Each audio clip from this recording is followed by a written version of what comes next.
बेलन की त्रिज्या दे रखी है 3 और वक्र पृष्ठीय क्षेत्रफल सी ए से दिया है 60 पाई। 71 नंबर सवाल 2 पाई 3 इंटू एच दिया गया है 60 पाई, तो 6 पाई कटेगा तो ये एच आएगा 10। वॉल्यूम पूछा गया है तो पाई 3 का स्क्वायर गुणे 10 यानी कि 90 पाई आएगा। क्वेश्चन नंबर 72 10,500 रुपये साधारण ब्याज की दर से 10,500 जो है साधारण ब्याज की दर से 3/4/5 साल में 13,825 रुपया हो जाता है। यदि दर दोगुना कर दे 5 साल के लिए तो साधारण ब्याज कितना होगा। एक काम करें हम लोग, मतलब 3,325 10,500 गुणे 100%, 20 कटेगा, 105 से कटेगा, 3 बार में 315 यानी कि 17,000 नहीं कट रहा है पूरा 7 से काटते, 7 बचे 35 से काटे, 3 बार में 35 से कटेगा, 9 बार में 315 यानी 5, 95/3 कितने साल में, तो 15/4 95/3 और 19/5 यानी 5। रेट जो आएगा वो 25/3%। रेट 25/3% 5 साल के लिए करेंगे, दुगुना रेट यानी कि 50/3 5 साल के लिए यानी कि 250/3%।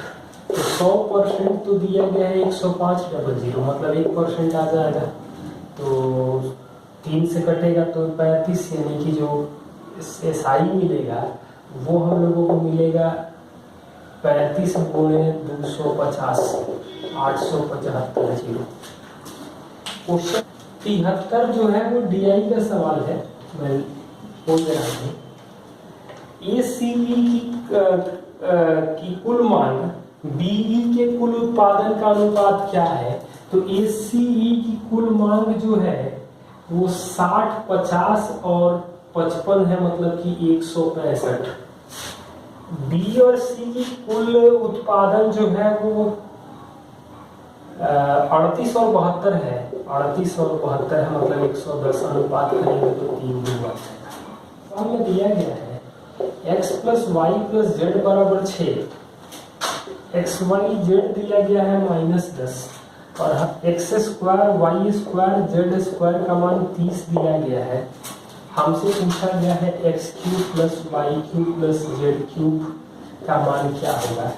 तो हम लोग ये कर सकते हैं, क्योंकि इसका फैक्टर 5 2 -1, 5 7 में से 1 घटेगा 6, 25 4 29 31 सेटिस्फाइड कर रहा है तो ठीक है, अदरवाइज तो हम लोग फॉर्मूले से कर सकते थे। एक बार चेक ऐसे चेक कर लेना चाहिए, ज़्यादा आसानी से हो जाता है। 125 + 8 - 1 यानी कि आंसर आ जाएगा 132। नहीं होगा तो फॉर्मूला से करना तो लास्ट उपाय है। तो कोई फिर क्वेश्चन नंबर 75, क्वेश्चन नंबर 75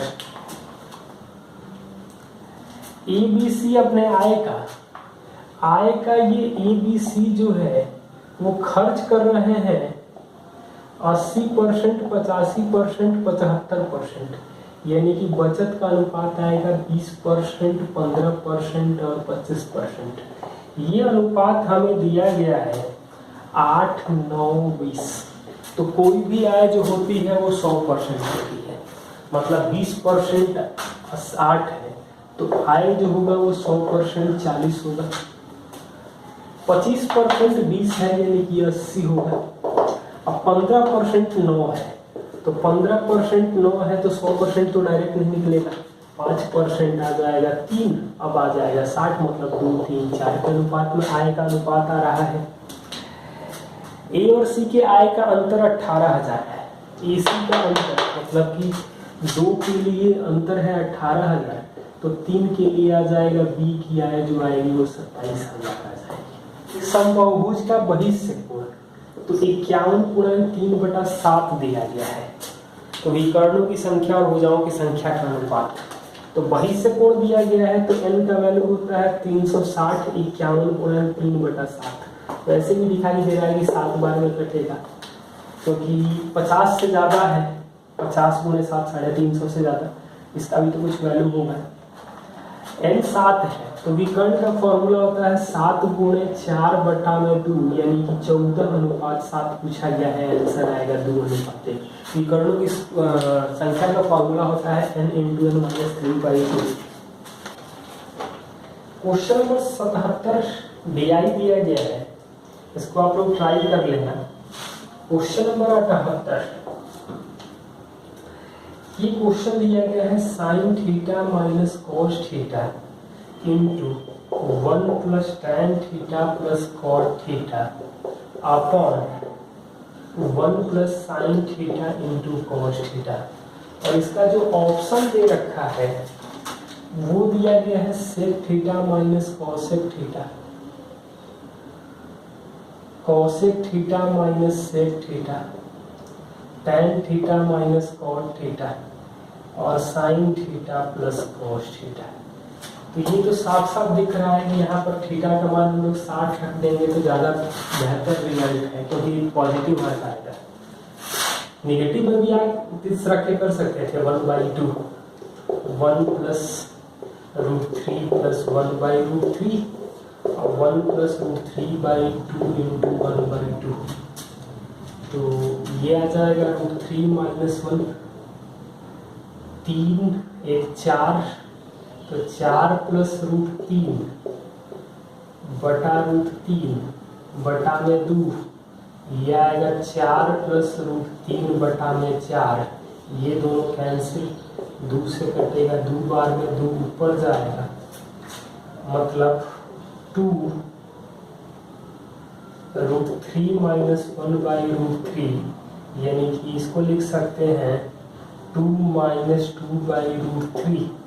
और 60 डिग्री में यही वैल्यू सेटिस्फाइड कर रहा है, सेक थीटा का मान 2 हो जाता है और कोई आंसर नहीं होगा क्योंकि tan तो 2 नहीं होगा, साइन होने का कोई सवाल नहीं है। क्वेश्चन नंबर 79 दिया गया है 18 संख्याओं का औसत 37.5 है। 6 और संख्याओं को शामिल कर लिया जाए तो औसत 1 बढ़ जाता है, मतलब 37.5 एवरेज है 18 का, 6 को शामिल कर रहे हैं, एवरेज नहीं मालूम है तो 1 बढ़ गया तो 38.5। ये 3 है 1 के अनुपात में है, 1 के लिए 1 है तो 3 के लिए 3, ये छोटा है तो इसको बड़ा होना पड़ेगा, मतलब 41.5 होगा। क्वेश्चन नंबर 80 DI का सवाल दिया गया है A B C D और E।